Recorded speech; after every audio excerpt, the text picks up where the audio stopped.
നമസ്കാരം, ഭാരത് ലൈവിലേക്ക് സ്വാഗതം. മുഖ്യമന്ത്രി പിണറായി വിജയന്റെ മകൾ കഴിഞ്ഞ ദിവസമാണ് ഇഡി കേസിൽ പ്രതി ചേർക്കപ്പെട്ടത്. ഇനി അതിന്റെ പിന്നിലെ അഴിമതി CBI കൂടി അന്വേഷിക്കും. അതോടുകൂടി ഒന്നിലധികം കേന്ദ്ര ഏജൻസികളുടെ അന്വേഷണത്തിന്റെ റഡാറിലാകും വീണ വിജയൻ. മാസപ്പടിയിലെ അഴിമതിയാണ് CBI അന്വേഷിക്കുക. കള്ളപ്പണക്കേസ് എൻഫോഴ്സ്മെന്റ് ഡയറക്ടറേറ്റ് ആണ് അന്വേഷിക്കുക.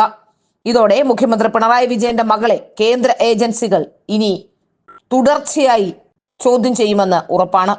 കരിമണൽ കമ്പനിയായ കൊച്ചിൻ മിനറൽസ് ആൻഡ് റൂട്ടൈൽ ലിമിറ്റഡിന് നിയമവിരുദ്ധമായ പരിഗണന ലഭിക്കാൻ രാഷ്ട്രീയ ട്രേഡ് യൂണിയൻ നേതാക്കൾക്കും പോലീസിനും മറ്റു ഉദ്യോഗസ്ഥർക്കും വൻ തുക നൽകിയെന്ന ആരോപണമാണ് അഴിമതി കേസായി നിലകൊള്ളുക. ആദായ നികുതി വകുപ്പ് പിടിച്ചെടുത്ത ഡയറിയിൽ പേരുള്ള എല്ലാവർക്കെതിരെയും നടപടികൾ വരും. കേസിലെ അഴിമതി CBIയും കള്ളപ്പണ ഇടപാടുകൾ എൻഫോഴ്സ്മെന്റ് ഡയറക്ടറേറ്റും അന്വേഷിക്കുമെന്നാണ് ഡൽഹിയിൽ നിന്നുള്ള വൃത്തങ്ങൾ നൽകുന്ന സൂചന. മാസപ്പടി കേസിൽ കമ്പനികാര്യ നിയമപ്രകാരമുള്ള അന്വേഷണം പൂർത്തിയാക്കിയ സീരിയസ് ഫ്രോഡ് ഇൻവെസ്റ്റിഗേഷൻ ഓഫീസ് സമർപ്പിച്ച പ്രോസിക്യൂഷൻ കംപ്ലൈന്റിന്റെ പകർപ്പ് ED CBI ഡയറക്ടർക്ക് കൈമാറും. ഇതോടെ കൂടുതൽ കേസുകൾ ഉണ്ടാവും. കള്ളപ്പണം ED കണ്ടുകെട്ടുകയും ചെയ്തിട്ടുണ്ട്. വീണയ്ക്കെതിരെ കേരളത്തിലും ബംഗളൂരുവിലും കേസെടുക്കാനാണ് SFIO തീരുമാനം. CMRLന്റെ സഹോദര സ്ഥാപനത്തിൽ നിന്നും വായ്പ എടുത്ത് തിരിച്ചടയ്ക്കാതെ വഞ്ചിച്ചു എന്നതാകും ഈ കേസും. രാഷ്ട്രീയ ട്രേഡ് യൂണിയൻ നേതാക്കൾക്കും ഉദ്യോഗസ്ഥർക്കും പണം നൽകിയത് അഴിമതി നിരോധന നിയമത്തിന്റെ പരിധിയിൽ തന്നെ വരികയും ചെയ്യും. അഴിമതി കുറ്റകൃത്യങ്ങൾ പോലീസിന്റെ വിജിലൻസ് ആൻഡ് ആന്റി കറപ്ഷൻ വിഭാഗവും സംസ്ഥാനാന്തര കുറ്റകൃത്യങ്ങൾ CBIയുമാണ് ഇനി അന്വേഷിക്കുക. കേരളത്തിൽ രജിസ്റ്റർ ചെയ്യുന്ന SFIO കേസുകളുടെ വിചാരണാധികാരമുള്ള എറണാകുളത്തെ അഡീഷണൽ സെഷൻസ് കോടതി കുറ്റപത്രത്തിന്റെ സൂക്ഷ്മ പരിശോധന പൂർത്തിയാക്കി ഫയലിൽ ചേർത്ത ശേഷം ഇതിന്റെ പകർപ്പ് EDയും CBIക്കും കൈമാറും. ഇതിനു പുറമെ വീണയ്ക്കെതിരെ രണ്ടാമതൊരു കുറ്റപത്രം കൂടി നൽകുമെന്നാണ് ഇപ്പോൾ മനസ്സിലാക്കാൻ സാധിക്കുന്നത്. വീണയുടെ കമ്പനി എക്സാലോജിക് സൊല്യൂഷൻസ് മുഖ്യ പ്രതിസ്ഥാനത്ത് വരുന്ന ഈ കുറ്റപത്രം SFIO കേസുകൾ പരിഗണിക്കുന്ന ബംഗളൂരുവിലെ കോടതിയിലാകും നൽകുക. അതായത് കൊച്ചിക്കൊപ്പം ബംഗളൂരുവിലെ കേസും അതിലും വിചാരണ നേരിടേണ്ടി വരും വീണയ്ക്ക്. അതായത് കൊച്ചിക്കൊപ്പം ബംഗളൂരുവിലെ കേസിലും വീണയ്ക്ക് വിചാരണ നേരിടേണ്ടി വരുമെന്ന് വ്യക്തം.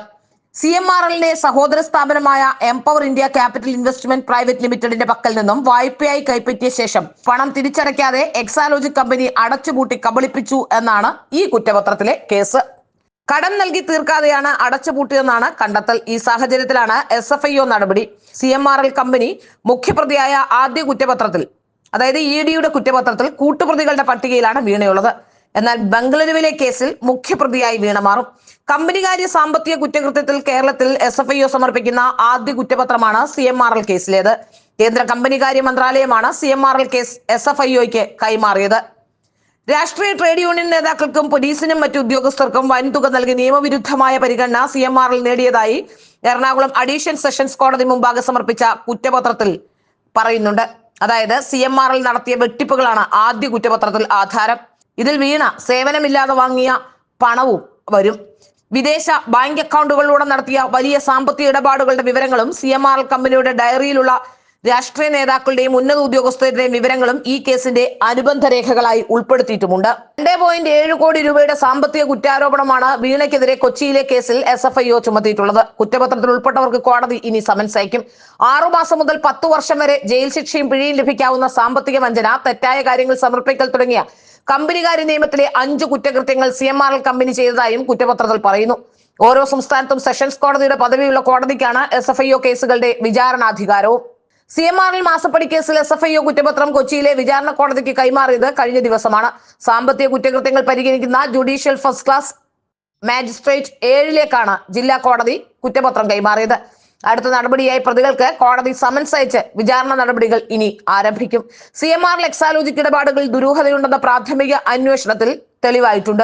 ഇതിന് പിന്നാലെയാണ് വിശദമായ അന്വേഷണം നടത്തി കുറ്റപത്രം സമർപ്പിക്കപ്പെട്ടതും.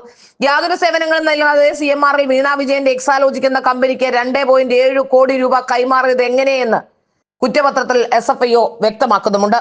ഏതായാലും വീണ വിജയന് കുരുക്കാവുകയാണ് ഓരോ കേസുമെന്ന് വ്യക്തം.